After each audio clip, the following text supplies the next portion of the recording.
হ্যাঁ,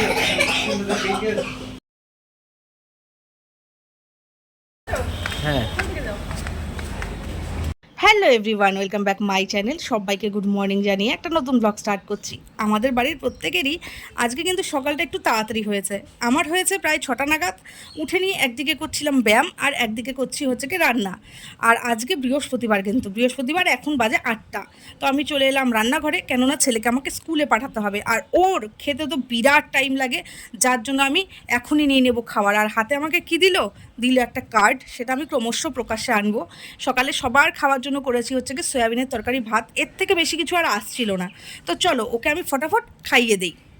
তো তেলে দিয়ে জলে সেদ্ধ করে দেবো, জলে সেদ্ধ করে দেবো, তেলে দেবো না। আশ্চর্য কথা, বাইরে থেকে একটা কোনো টিফিন নিয়ে আসবে না, আর আমি যদি হচ্ছে গিয়ে তেলে কিছু ভেজে দেই সেটাই ওর মাথা গরম হয়ে যায়। কেন হবে এরকম রোজ দিন? ছেলেরা শুকনো শুকনো রুটি খেতে পারে স্কুলে টিফিনে, সবাই ভালো মন্দ খাবে, ও শুকনো শুকনো টিফিন খাবে। তাও আমি ঘরোয়া খাবার করে দেওয়ার চেষ্টা করি। পিজুষার রোজ দিন তেল দেখলেই যেন মাথা একদম চক্ষু চড়ক গাছ হয়ে যায় ওর। তুমি খাও, জল দিয়ে সেদ্ধ করে দেবো নাকি? আমি বানাচ্ছিলাম ছোট ছোট মোগলাইগুলো। এই মোগলাইটা ছেলে খুব পছন্দ করে। তাও দেখো ময়দা তো নেই, আটার। মানে এত মেনটেন করে কোনো মানুষ চলতে পারে না, কোনো মানুষ চলতে পারে না এত মেনটেন করে। তাও আমি চলার চেষ্টা করি যে না, আমাদেরই ভালো হেলথ মেনটেন করে চললে পারে।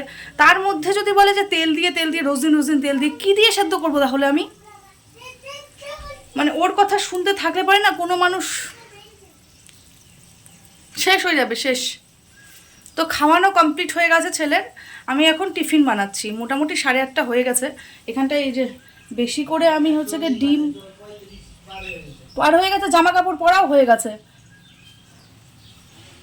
পরের দিকে আমি আমার জন্য ভেজে নেব, আর পিঠুর জন্য ভাত করে নিয়েছি, ভাত খাবে।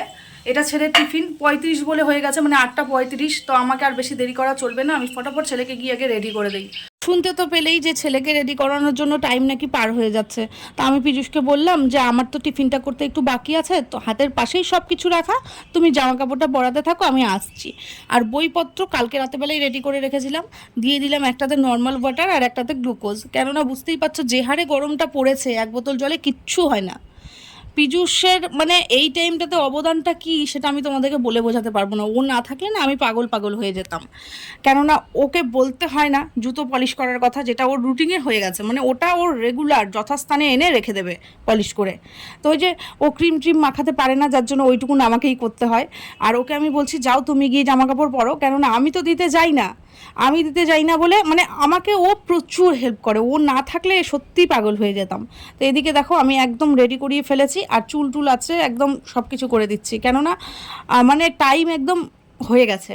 তো আমি পীযূষকে বললাম যে যাও তুমি দিয়ে আসো, আস্তে আস্তে আমি তোমার খাবার দাবার রেডি করে রাখি। ছেলেকে তো নিয়ে বেরোলো পীযূষ স্কুলের বাসে তুলে দেওয়ার জন্য, আর আমি শুয়ে না থেকে সোজা চলে এসেছি রান্নাঘরে। ভাবলাম গরম গরম ভাতে আলু করলা ভাজা কিন্তু খুবই ভালো লাগবে, তার জন্য ওই যে আলু করলা ভাজছি। আর একদিকে আমার জন্য ব্রেকফাস্ট রেডি করে ফেলেছি, মানে আমি এবেলা আর ভাত খাবো না। ভাতটা তো রোজ দিন খাই, আজকে আর ভাত খাবো না। ভাবলাম ছেলেকে তৈরি করে দেওয়ার পর খানিকটা তো বেঁচে গেছিলো, ওই দিয়ে আমি নামে একটু মোগলাই করে নেই। তো ওই যে মোগলাই করলাম, ও দিয়ে আসবে ছেলেকে, আসার পর স্নান করবে। তো এসে নিয়েও যদি দেখে যে আমি কিছুই করিনি তাহলে খুব বকা খাবো।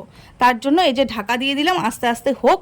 তো ওকে আমি দিয়ে খাইয়ে টাইয়ে একদম পাঠিয়ে দিয়েছি অফিসে, কেননা ও যতক্ষণ বাড়িতে থাকবে ততক্ষণ জ্বালিয়ে খাবে, এটা দাও ওটা দাও, এটা করো সেটা করো, খুঁতখুতানি আমার ধরতেই থাকবে। ওই জন্য বললাম তুমি ঠান্ডা মাথায় গিয়ে অফিসে কাজ করো, আর আমি এদিকে সংসারটা সামলাই। সংসারের কাজকর্ম মানেই কি, সেই ঘর গোছানো, রান্না করো, খাও, ছেলেকে স্নান করাও, ছেলেকে স্কুল থেকে নিয়ে আসো, মানে এই সমস্ত। তো আমি সেই জন্য ভাবলাম দুপুরের রান্নাটা মোটামুটি করে রাখি। তো দুপুরের রান্নার প্রিপারেশন হিসেবে আজকে কি নিয়েছি একবার তো বলে দেওয়া উচিত তোমাদের। নিয়েছি হলো গিয়ে পটলটাকে ভাবছি ভাজা করব, আর কেটেছি শুক্তোর জন্য যত কিছু লাগে আর কি সামগ্রী। আর কি করব সেটা দেখতে পাবে। কয়েকদিন আগে এনেছিল মাছের মাথা, মাছও এনেছিল, কিন্তু মাছটা খাওয়া হয়ে গেছে, মাথাটার কথা ভুলে গেছিলাম। তো ভাবলাম আজকে মুগ ডাল দিয়ে মাছের মাথা দিয়ে করি। বাজারে যেতে না করেছি, বাজারে গেলে পরে না এই মাছের মাথাগুলো আর উঠবে না। ওই জন্য বললাম থাক, মাছের মাথা দিয়ে মুগ ডাল অনেক দিন থেকে খাওয়াও হয় না, করব। আর আমের চাটনি, এই গরমকালে আমের চাটনি তো বুঝতেই পারছো সেই অমৃত সমান। পীযূষ ভীষণ পছন্দ করে। তো একদিকে ডাল ভেজেছি আমি অনেকক্ষণ আগেই, মুগ ডালটা ভেজে নিয়ে ধুয়ে ওই যে প্রেসারে বসিয়ে দিয়েছি, আর একদিকে যা যা সবজিগুলো কেটেছি ভাবলাম এক এক করে ধুয়ে কেটে বেছে পরিষ্কার করে রেখে দিই, কেননা রান্না করার সময় না এটা করিনি ওটা নেই এরকম একটা ঝামেলা হয়ে যায়। ওই জন্য ভাবছি না ধুয়ে বেছে রেখে দিই। আর এই যে কড়াই টড়াই আমার গরম হয়ে গেছে, তা আমি কি বের করছি বলো তো, আমি করছি হলো কি একটু আমুল দুধ, কেননা কালকে আমাদের দুধ দেয়নি, দুধ নেই বলে আমি শুক্তোতে কী দেবো, শুক্তোতে তো একটু দুধ লাগে, তো ওই গুঁড়ো দুধটা গরম জলে গুলে রেখে দিচ্ছি। শুক্তোর মধ্যে তো এইগুলোই মেন ইনগ্রিডিয়েন্টস। তো এইদিকে আমার হচ্ছে গিয়ে কালো কড়াইয়ে তেল গরম করে ফেলেছি, দিয়ে দিচ্ছি পটলগুলো ভাজছি, কারণ হলো গিয়ে লালচে হয়ে গেছে, কয়েকদিন রাখলে আর খাওয়া যাবে না, তার জন্য ভাবলাম আজকে পটলগুলোরই গতি করি। আর যদি পীযূষের চোখে পড়ে যায় যে আমি নষ্ট করেছি, তাহলে আমার আর রক্ষে নেই। একদিকে ধীরে ধীরে রান্নাটা হোক, অন্যদিকে আমি বাসনগুলো মেজে ফেলি। বাসনগুলো মানে সকালে খাওয়া দাওয়া করে রেখেছি, দেখো বেসিন ভরে রয়েছে, সেইগুলো পরিষ্কার করে আমি সোজা চলে এলাম ঘরে। একদিকে রান্নাটা ধীরে ধীরে হোক, আর একদিকে আমি মানে বসে থাকবো কেন, একটার পর একটা কাজগুলো গুছিয়ে নিই। বারবার ঘড়ি দেখছি কখন ছেলে আসবে, ছেলেকে আজকে আমাকেই নিতে যেতে হবে। আর এইদিকে সকালবেলা বলেছিলাম না যে ছেলে আমাকে একটা কার্ড দিয়েছে, তো কি বেসিকে কার্ডটা দিয়েছে আজকে আমাদের কাছে একটা অন্যতম দিন, মানে এই দিনটা বছরে প্রত্যেকের কাছেই মানে বেশ স্পেশাল, আমাদের কাছেও তেমনি। আজকে হচ্ছে গিয়ে আমাদের অ্যানিভার্সারি। তো কত নম্বর? 9 নম্বর, মানে 9th অ্যানিভার্সারি। আমাদের বিয়ে হয়েছিল 9th মে, তো আজকে 9th মেই, মানে বাংলার ডেট হিসেবে 25শে বৈশাখ, আর ইংরেজির ডেট পড়েছিল 9th মে। তো আজকে এবারে দিনটা উলটপালট হয়ে গেছে। তো এইদিকে ভাবছি যে এই স্পেশাল দিনে স্পেশাল কিছু তো হওয়া দরকার, কিন্তু আমার না ভীষণ লজ্জা করে, স্পেশাল বলে কিচ্ছু নেই। মানে অ্যানিভার্সারিটা বিশেষ করে, ওই যে বলে না বিয়েটা তো সবার কাছে শুভ নাও হতে পারে, আমার কাছে শুভই, কিন্তু অনেক সময় পীযূষের সঙ্গে এমন ঝগড়া মারামারি এমন হয়ে যায়, বুঝতেই পারছো, তখন আর মনে হয় কি না এই সমস্ত আর চলছে না আমার কাছে। তো সুখে দুঃখে মারামারি করে 9টা বছর পার করে ফেললাম, আশা করছি এরমই চলতে থাকবে সারা জীবন। আর এইদিকে ঘর গুছোতে তো মানে পারছি না, আর এত কাজ করছি, কত কাজ বলো তো, একদিকে এইগুলো করছি, একদিকে যাচ্ছি রান্নাটা দেখে আসছি। তো ভাবলাম না, বিছনাপত্র যখন গোছানো হয়ে গেল, একটুখানি ঘরটাও ঝাড় দিয়ে নেই। আর এই যে কাপড়গুলো দেখতে পাচ্ছ, এইগুলো জমিয়ে রেখেছি, এইগুলো আজকে কাচবো। তো কাচার কথা বলতেই মনে পড়ে গেল যে না, ঘরটা ওইগুলো ভিজিয়ে দিয়ে এসেছি, একদিকে এইগুলো মানে ঘরটা আমি মুছে ফেলি।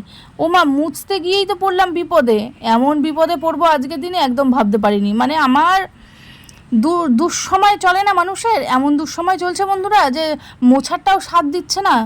তো এই যে কোনো রকম আমি এটা একটু লাগানোর চেষ্টা করছি, হচ্ছে না। তো শঙ্কুও এলো, দেখতে পাচ্ছ শঙ্কু এলো, ওই আমি একটু নারকেল খেতে পছন্দ করি, তো ওই যে নারকেল নিয়ে এসছে, যে নারকেল মানে ডাবের জলটা খেয়ে নারকেলটা নিয়ে এসছে, যে নে তুই একটুখানি খা।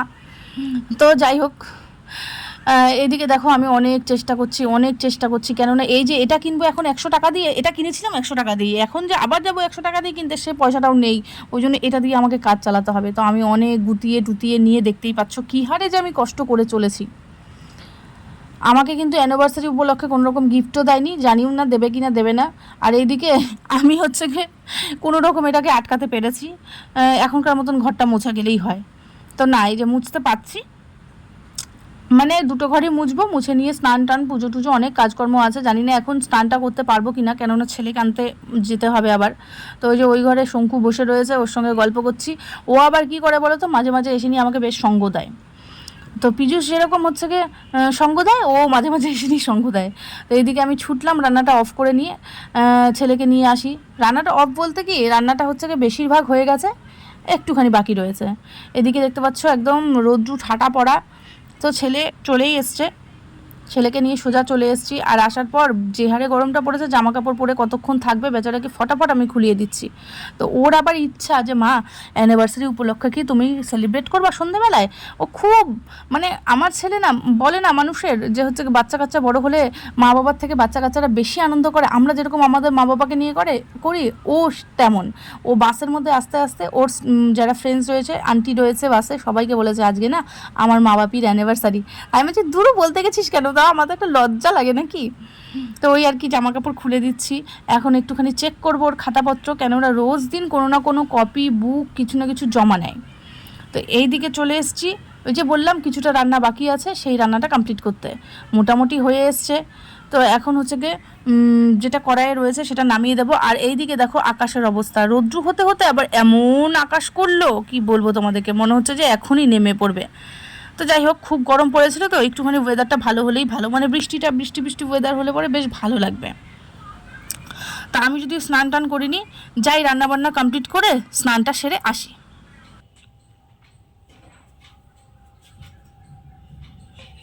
কোথায় যাচ্ছিস? আচ্ছা, তো এখন কটা বাজে জানো? এখন বাজে হলো গে 3:30। আর আমি এই যে সবে মাত্র স্নান সেরে এলাম, ছেলেকে খাইয়ে দিয়েছি, ওকে স্নান টান মানে সব কিছু কমপ্লিট করিয়ে ওকে খাইয়ে দিলাম। দেওয়ার পর আমি না অনেকগুলো কাপড় যে ভিজিয়েছিলাম সেই কাপড়গুলো কাচাকুচি করলাম। আর আকাশের এমন অবস্থা, কাচাকুচি করেও কোনো লাভ হলো না। আমি কোনো রকম মানে ব্যালকানির মধ্যে দিয়ে এসেছি, কেননা ওইগুলো শুকোবে না আজকে, কোনো মানে শুকোবো কেন, জলটাও ঝরবে কিনা সন্দেহ আছে। তা আমি দিয়ে এসেছি কোনো রকম। আর এদিকে হচ্ছে গিয়ে খিদাও পেয়ে গেছে 3:30, মানে বুঝতে পারছো তো অনেকটাই বেলা হয়ে গেছে। আদির বাপি যদিও খেতে আসবে না, আদির বাপির আজকে অফিসে মানে পার্টি টাইপের হবে, জানি না কে খাওয়াবে, তবে ওর ওখানে ইনভাইট আছে, ও আসবে না। আমি দেখো কত রকমের পদ রান্না করলাম, আগে ভাগে বলে না, আগে ভাগে বললে অত কিছু আমি রান্না করতাম না। তো ওই আর কি, এখন আমি স্নান যদিও সেরে এলাম, খাবো। চলো রান্নাঘরে যাই, সব কিছু কমপ্লিট করে ফেলেছি, রান্নাঘরের যত কাজ আছে সব আমি কমপ্লিট করে ফেলেছি, এখন শুধুমাত্র খাওয়ার পালা। আগে আমি বেড়ে নেই, বেড়ে নিয়ে তারপরে তোমাদেরকে দেখাচ্ছি যে আমার আজকে লাঞ্চে কী কী ছিল। বেড়ে ফেলেছি দুপুরের খাবার, এক্সে বার্গার এক অনেক কিছু রয়েছে আজকে মেনুতে, সুন্দর করে পাত সাজিয়ে ফেলেছি। তো সবার প্রথমেই কি রয়েছে সেটা তোমাদেরকে দেখাবো। সাদা ভাত, এটা তো আর বলতে হবে না। এখানটায় একটা সবজি, মানে সব কিছু মিশিয়ে সবজি, যেটা আমি করিনি, এটা করেছে হচ্ছে গিয়ে শঙ্কু দিয়ে গেল। আর পাশে দেখছো লুকিয়ে রয়েছে পটল ভাজা, পটলগুলো একটু লালচে লালচে হয়ে গেছিলো, ভাবলাম ভেজে ফেলি, তো এই যে পটল ভাজা। আর এটা হচ্ছে গিয়ে সঞ্চিতা স্পেশাল শুক্তো, আমি শুক্তোটা বেশ ভালোই বানিয়েছিলাম, পীযুষ বেশ পছন্দ করে, কিন্তু দুপুরবেলা খেতে এলো না। যাই হোক, এই যে দেখতে পাচ্ছ এটা হচ্ছে গিয়ে আলু করলা পেঁয়াজ ভাজা, যেটা সকালবেলা করেছিলাম, তো রয়েছে খানিকটা। আর এই যে মাছের মাথা দিয়ে মুগ ডালটা একটু বেশি করে করেছি, জানি না রাতের বেলা পীযুষ খাবে কি খাবে না। আর এই দিকে দেখতে পাচ্ছ আমের চাটনি। তো এই যে আমার দুপুরের মেনু, অসাধারণ সব মেনু। আর ভীষণ জোর খিদা পেয়েছে, আমি একদম দেরি করতে পারছি না, চলো ফটাফট খেয়ে ফেলি। তোমরা নিশ্চয়ই ভাবছো বলা নেই অনেক হঠাৎ করে রেডি হয়ে গেছি, কোথায় যাব, তাও আবার এরকম সুন্দর শাড়ি টাড়ি পরে। সাসপেন্স রাখবো না, বলে দিই যাচ্ছি ওরিয়েন্টে। তো ওরিয়েন্টে যাওয়ার কথা শুনেই নিশ্চয়ই মাথায় ধারণা এসছে যে বরের পকেট আজকে মানে খালি করব। কিচ্ছু খালি করার নেই, বরের পকেট অলরেডি খালি। তো লুকটা দেখে নিয়ে জাস্ট বলো তো কেমন লাগছে। বরকে বলছি একটুখানি ক্যামেরাটা ধরো। আর এই যে দেখছো গোল্ডগুলো পরে রয়েছে, এগুলো সব ওরিয়েন্টের। ভাবলাম না ওরিয়েন্টে যাবো তো ওরিয়েন্টের গোল্ডগুলোই পরে যাই। তো এই যে গলায় যেটা দেখছো 3 পাতা, সেটা বর 2 মাস আগে গিফট করেছিল, আজকে দিয়ে দ্বিতীয় দিন পরলাম। আর এই যে শাড়ি টাড়ি পরেছি কেন, ওরিয়েন্ট থেকে ডেকেছে একটা বিশেষ কারণে, আমাকে সকালবেলা ফোন করে নিয়ে বলছে ম্যাম একটুখানি আপনাকে সন্ধ্যাবেলায় আসতে হবে। তাও কী কারণে আমি তো জানি, কেননা যারা যারা মান্থলি করে থাকে বিশেষ করে তাদের কিন্তু এই বিশেষ দিনগুলোতে ডাকে, যেমন বার্থডে অ্যানিভার্সারি। তো আমাকেও ডেকেছে, আমার বেশ ভালোই লাগছে যে না, আমি না অন্যবার ডাকে না, এবছর ডাকছে যাই। তো ওদেরকে যখন মানে ওরা যখন আমাদের অ্যানিভার্সারিটা সেলিব্রেট করবে, তাহলে তো খালি মুখে যাওয়া যায় না। ওই জন্য ওদের জন্য মিষ্টি নিয়ে নিচ্ছি একটা মাজা, গিয়ে নিয়ে ওদেরকে একটুখানি দিলে পরে আমার বেশ ভালো লাগবে। বাড়িতে না প্রত্যেক বছর আমাদের কিছু না কিছুভাবে সেলিব্রেট হয় 3 জনের, তো এবছর কিছুই হয়নি, তোমরা তো দেখলেই সারাটা দিন চলে গেল এভাবেই। আজকে ওরা যখন ডেকেছে ভাবলাম না যাই। আর পীযুষ খুব লজ্জাও পাচ্ছিল, সোনাটোনা কিছু নেওয়ার মতন নেই, কেননা হাতে সত্যি করে খুব একটা যে টাকা আছে সেরকমও নেই। তো বরকে বললাম কি দেবে গো এবছর, বলছে বুক ভরা ভালোবাসা। ঠিক আছে, তা দিয়েই চলে যাবে। তো এই যে ওরিয়েন্ট থেকে যে এত সুন্দর একটা সেলিব্রেশন করবে, এটা না ধারণার বাইরে। তো ঢুকছি ধীরে ধীরে, আর এখানে ওঠার পর না সবাই বলছে হ্যাপি অ্যানিভার্সারি ম্যাডাম, তো একটু লজ্জাও করছে, বেশ ভালোও লাগছে। ধীরে ধীরে যাচ্ছি, যাওয়ার পর দেখছি ভেতরে সবাই মিলে কিন্তু বসে রয়েছে এই অ্যানিভার্সারিটা সেলিব্রেট করবে বলে। তো ওই যে দেখো তোমাদেরকে দেখাই একটুখানি, কেক টেক নিয়ে একদম বসে রয়েছে। ওখানে আমরা কিছুক্ষণ বসলাম, আমাদেরকে চা কফি সার্ভ করলো, করার পর এই যে এখন কেক নিয়ে এসছে। আর ওই যে দেখছো ওরিয়েন্টের লোগো। তো যাই হোক, কিছু না কিছুভাবে তো সেলিব্রেট হয়েই গেল। আর তোমরাও বলো কেমন লাগছে আমাদেরকে। কিচ্ছু কিনিনি, কিচ্ছু গিফট দেয়নি, যাই হোক সেটা এক্সপেক্টেড নয়। আর ওরিয়েন্ট থেকে যে এত সুন্দরভাবে আমাদের অ্যানিভার্সারিটা সেলিব্রেট করবে, সেটাই আমাদের কাছে অনেক বড়। আর এখান থেকে একটা ছোটোখাটো গিফটও দিয়েছে, মানে দেবে, যেটা ফটো ফ্রেম সেটা তো পরে দেবেই, একটা ফটো ফ্রেম দেবে, আজকে ছবি তুলে রেখেছে এখান থেকে, শুধুমাত্র আজকে দিল কি আজকে একটা কফি মাগ দিয়েছে। তো যাই হোক, পরের ব্লগে সেটা দেখাবো। এখন যদি অনেকটা রাত হয়ে গেছে, বাড়ি যাই, সেলিব্রেশন বলতে আর কিছুই নেই। পরের ব্লগে দেখা হচ্ছে, খুব ভালো থাকবে।